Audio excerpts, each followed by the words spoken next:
This is the new Bugatti Mistral. It's one of the most expensive roadsters ever made, and it could be the fastest open-top car ever built.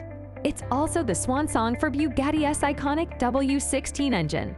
But the big question is it faster than the brand new Hennessy Venom F5 Roadster? Well, in this video, I'm going to tell you everything you need to know about this new Bugatti.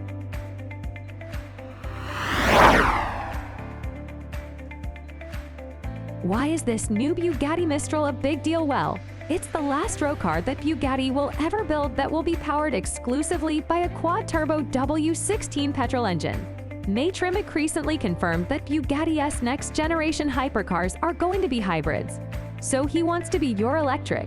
We've got these will be hybrids all future Bugattis that we currently plan. Yeah, we'll have a combustion action, and he should know he's been calling the shots ever since Bugatti and Rematch merged to form a new joint company back in 2021. The Mistral is also really important because it's the first open-top car Bugatti has made since the Bayern Grand Sport Fights, and that's 10 years old now. It's hard to believe that every single car since then has come with a fixed roof.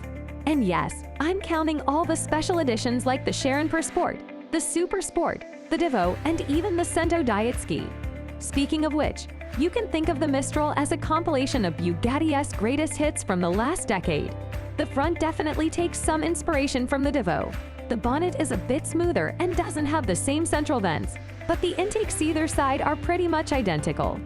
The Mistral's horseshoe grille is bigger than the one of the Devo, though now it's large enough to provide all the air the front radiator needs without needing help from the two outer intakes.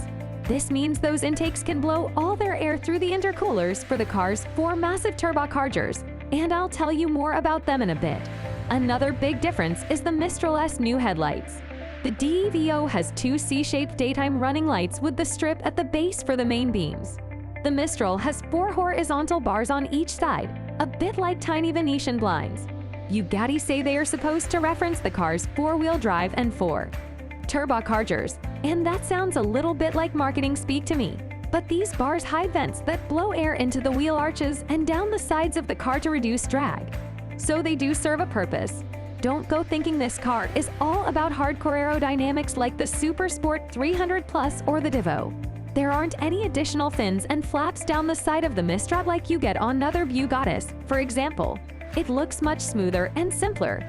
It's actually quite a set of design, and a shear on the intake behind the doors feeds air into the engine and the oil coolers, but the Mistral only uses this air to cool the engine oil, so the intakes can be smaller.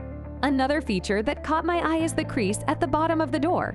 It kicks upwards towards the rear wheel and looks similar to a line on the McLaren 720S, especially when you look at the car from the back.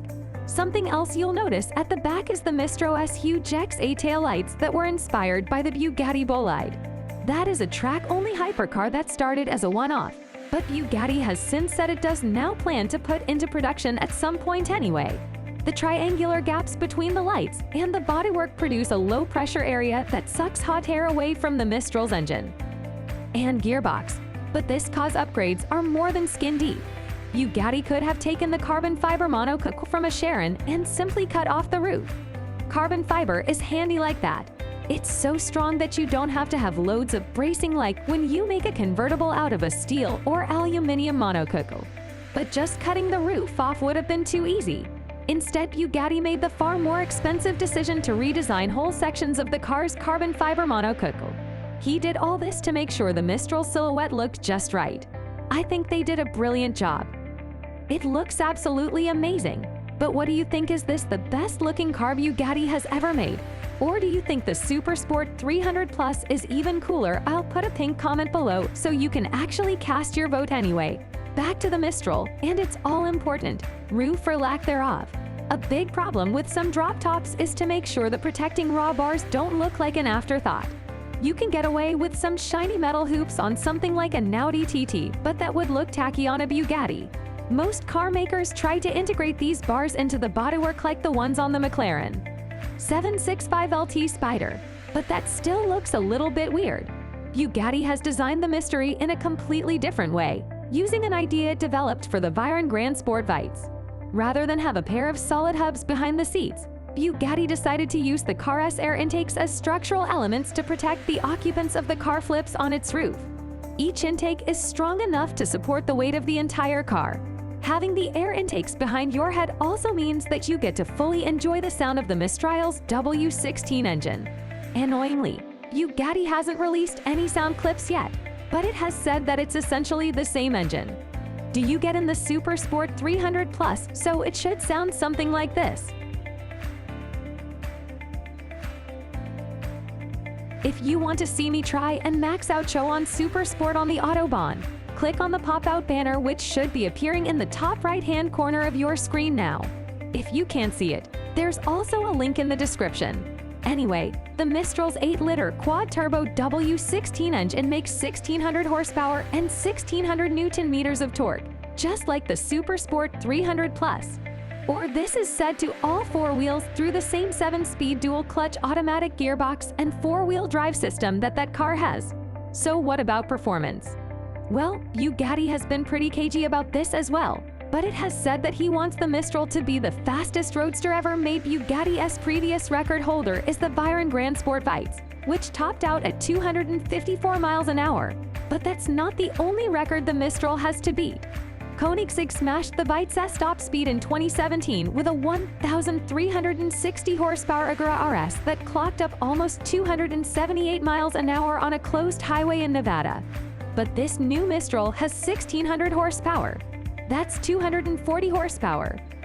Walked in the HURRAH RS, so should have no trouble beating that car's record right well. It turns out there is an even bigger problem on the horizon.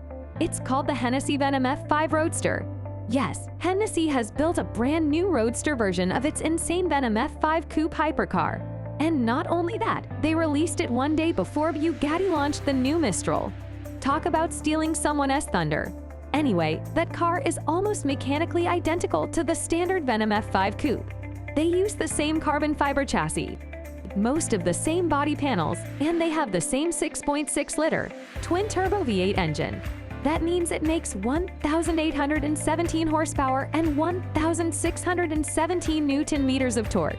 That's 217 more horsepower than the Mistral, and a smidge more torque now. If you want to see what that sort of power feels like, click on the pop-out banner, which will be in the top right-hand corner of the screen, or for the link in the description to watch my full in-depth video review of the Hennessy Venom F5 coupe. It's one of the most insane cars I've ever driven. Now,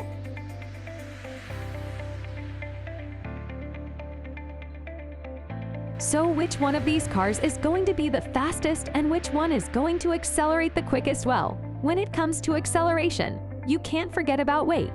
And this is where things look even worse for the Bugatti, because it isn't just down on power so that you don't see very often, but it's also heavier now, because I haven't said exactly how much the Mistral weighs, but the truck focus here on pure spur weighs the best part of 2 tons.